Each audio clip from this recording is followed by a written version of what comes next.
ध्यान रखिएगा कि आज रास्ता बना लिया है तो कल मंजिल भी मिल जाएगी।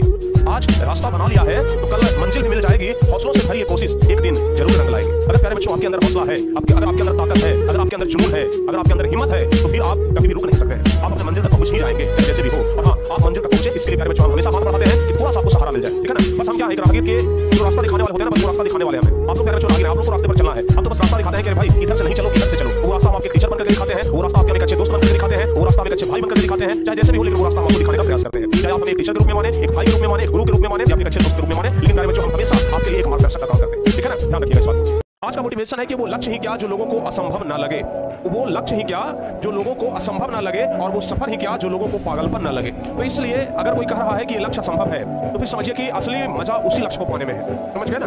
अगर कोई कह रहा है कि ये लक्ष्य संभव है, तो ये असली मजा जो है ना उसी लक्ष्य को पाने में है। और अगर कोई कह रहा है कि ये सफर प्यारे बच्चों मत करिए, तो ध्यान रखिएगा कि पागलपन असली जो पागलपन है ना, वो उसी में लगता है कि जब हम लोग एक सच्चे सफर की शुरुआत करते हैं, एक सफर पर चलते हैं। समझ गए। क्या कहेंगे, ठीक है ना, लोग क्या कहेंगे ये कहना छोड़ दीजिए। तीसरी बात, मेरा मूड नहीं है। कुछ बच्चे को ना जब पढ़ने के लिए बोलिए कि बाबू रे जाकर के पढ़ लो, यही परीक्षा में आएगा, तो क्या बोलेंगे, मेरा मूड ठीक नहीं है।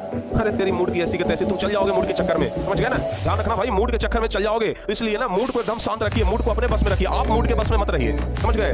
मूड को अपने बस में रखिए। आप जिस दिन मूड के बस में चले गए ना, तब तो मूड खराब हो जाएगा आपका। समझ गए। तो इसलिए मूड खराब है, मेरा मूड नहीं है, ये कहना बंद कर दीजिए। चौथा, मेरा किस्मत खराब है। कुछ बच्चे ना जब मेहनत नहीं करेंगे, जब सफल नहीं हो पाएंगे, तब कहते हैं कि मेरा किस्मत खराब है। अरे भाई, किस्मत के दोष देने वाले, किस्मत सबका बढ़िया होता है। समझ गए ना। कोई किस्मत भगवान के पास से लेकर के नहीं आता है, कर्म पर किस्मत भी निर्भर करता है। तो जैसा कर्म करोगे किस्मत उसी रफ्तार में चलेगा। समझ गए ना। जैसा कर्म करोगे किस्मत उसी रफ्तार में चलेगा। समझ गए। अब किसी का हैंडराइटिंग खराब रहता है तो कहता है कि मेरा हैंडराइटिंग सुधर ही नहीं सकता। अरे भाई, सुधरने का जब समय था तो तुम तो लिखे नहीं। जिस समय लोग बोल रहे थे कि बार बार लिखो, खूब लिखो, ढेर सारा लिखो, राइटिंग लिखो, तो नहीं लिख रहे थे, और जो लिख रहे थे उनका हैंडराइटिंग सुधर गया। समझ गए ना। तो ये बात प्यारे बच्चों आप लोग अच्छे तरीके से ध्यान रखिए। और पांचवा, मेरे पास समय नहीं है। कुछ बच्चे बोलते हैं कि क्या कहे भाई, इतना लोड हो जाता है कि मेरे पास समय ही नहीं बचता है। सबके पास 24 घंटा ही समय है। जो टॉपर बन गया वो भी, जो IAS IPS बन गया वो भी, जो प्रधानमंत्री बन गया वो भी, सबके पास वही 24 घंटा का समय था, और उसी 24 घंटा में सब कुछ ना कुछ बन गया। और आप कह रहे हैं कि हमारे पास समय नहीं है। तो ये समय का बहाना बनाना बंद करिए, ये मूड का बहाना बनाना बंद करिए, ये किस्मत का बहाना बनाना बंद करिए। लोग क्या कहेंगे ये सोचना बंद करिए, और मुझसे नहीं होगा ये कहना बंद करिए। और जिस दिन ये कह लिए, जिस दिन ये सोच लिए, जिस दिन ये ठान लिए, तो उस दिन आपसे आगे कोई नहीं निकल पाएगा। और आप ही वो सफल इंसान होंगे जिसकी हमें चाहत है, आपको चाहत है, आपके माता पिता को चाहत है, समाज को चाहत है, देश को चाहत है। समझ गए ना। तो ये बात प्यारे बच्चों आप लोग अच्छे तरीके से कान खोल करके सुन लीजिए और अपने दिमाग में बिठा लीजिए।